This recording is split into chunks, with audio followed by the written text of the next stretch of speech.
agência, ela lida com brand? Bom, hoje eu diria que branding é 30% do que a gente faz na Sebastiani. 70% ainda é identidade visual. A história do escritório é que a gente surgiu como um escritório focado, de pequeno porte, focado em projetos de identidade visual. E a partir de 2002, 2003 foi que a gente começou a mergulhar no universo do branding, até chegar em 2004, quando a gente fez o primeiro projeto de posicionamento. Como houve essa evolução, sabe? Do escritório de identidade visual, você evolui agora para o brand, que é uma coisa muito mais aberta, muito mais ampla, né? Foi bem difícil, porque como todo escritório pequeno, você fica brigando para pagar as contas. Então, acho que eu posso descrever isso como uma pizzaria que resolve virar um sushi bar. Durante um tempo, você começa a ter aquela esquizofrenia de servir um sushi de vez em quando no meio das pizzas. Mas à medida que isso vai ficando mais forte no escritório, essa transição começou a ser mais tranquila.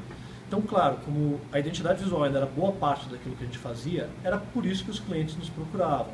E nesses clientes, aos poucos, a gente foi detectando demandas, problemas, inquietações sobre a estratégia da marca, que nos possibilitou fazer projetos em que começavam pelo branding, mesmo que eles ainda terminassem naquela demanda inicial do cliente pela qual ele nos procurava, que era a identidade visual.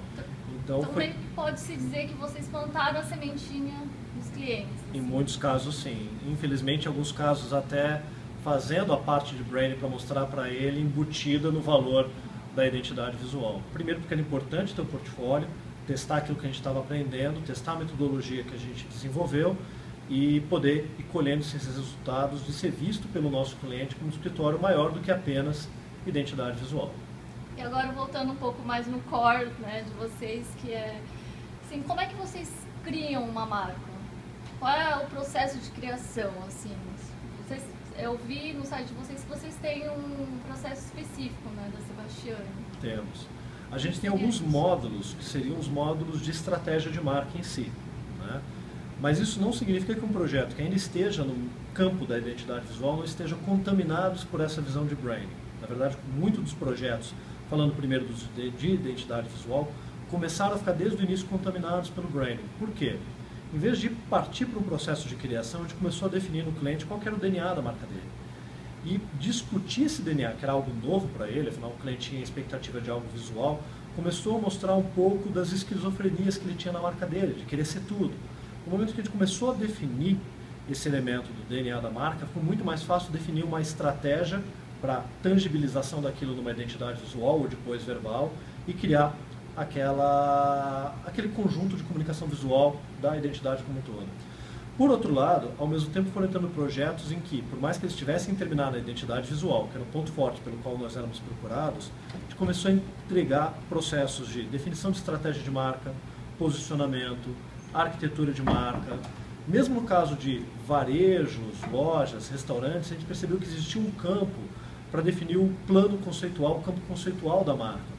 Isso ajudava o cliente depois a tomar todas as decisões de que tipo de prato ele ia servir naquele restaurante ou que tipo de uniforme era mais adequado para aquele conceito. A gente começou a perceber que nos pequenos clientes esse tipo de trabalho às vezes resultava até um resultado maior, mais prático do que nos maiores, que muitas vezes contratavam um trabalho de estratégia de marca ou de posicionamento para dizer que eles fizeram e enfiavam na gaveta, porque levar para a prática é muito difícil.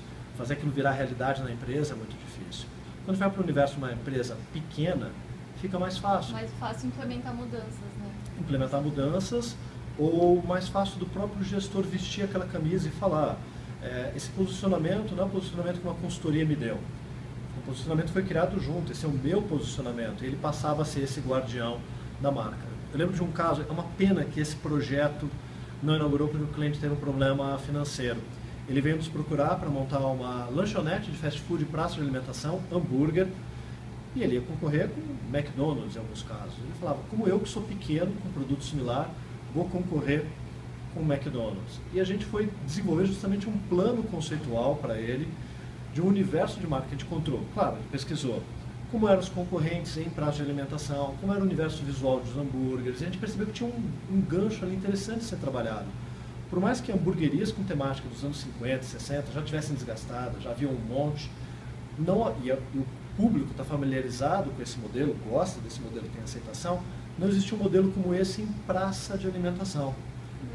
mas a gente sacou o que a gente pode trazer ali que seria interessante. A gente foi pesquisar o universo dos anos 50, 60, alguma coisa dos 70, e a gente viu o universo dos hot rods, dos carros customizados, daquele universo meio rockabilly, como um ponto interessante. O cliente comprou aquilo por completo, ao ponto que a gente desenvolveu o nome dos lanches, então ia ter o Burgster, que era um lanche mais apimentado. Ele encontrou um fornecedor de carrinhos, tipo Hot Wheels. Hot Wheels seria o sonho ter lá associado à marca, assim, com o brand fantástico, mas para uma empresa pequena não. Mas encontrou um fornecedor, então o brinquedo do lanche infantil seria sempre um carrinho. Ah, puxa, mas isso exclui as meninas? Bom, tem meninas que gostam de brincar de carrinho, mas é melhor ter um posicionamento, ter um diferencial do que querer ser tudo para todo mundo e não agradar ninguém. Ele mandou restaurar uma bomba de combustível antiga onde ia ficar expostos, ele vestiu aquela camisa, ele mergulhou naquilo, ele levou aquilo para o projeto de arquitetura. Infelizmente, por uma questão financeira, o projeto nunca saiu do papel, a gente espera que um dia venha a sair, mas é um exemplo de como você pode ter um gestor completamente engajado naquilo e motivado para tornar aquilo realidade. Às vezes em grandes empresas é mais difícil subir, né? Chegar às ao vezes, presidente. Dos trabalhos que a gente já fez em grandes empresas, alguns com sucesso, outros com sucesso parcial, o que a gente percebe é o seguinte: a área de marketing às vezes demanda esse trabalho e ele acaba depois tendo uma barreira de levar para a implantação. A diretoria aprova, vê que é um trabalho importante naquele momento, por algum problema que a empresa está vivendo, faz, mas novamente, às vezes o fazer cria uma zona de conforto. Agora, um outro lado que a gente percebeu disso é mesmo quando aquele projeto não é 100% implementado, a parte dele pequena ou menor que é implementada dá resultado.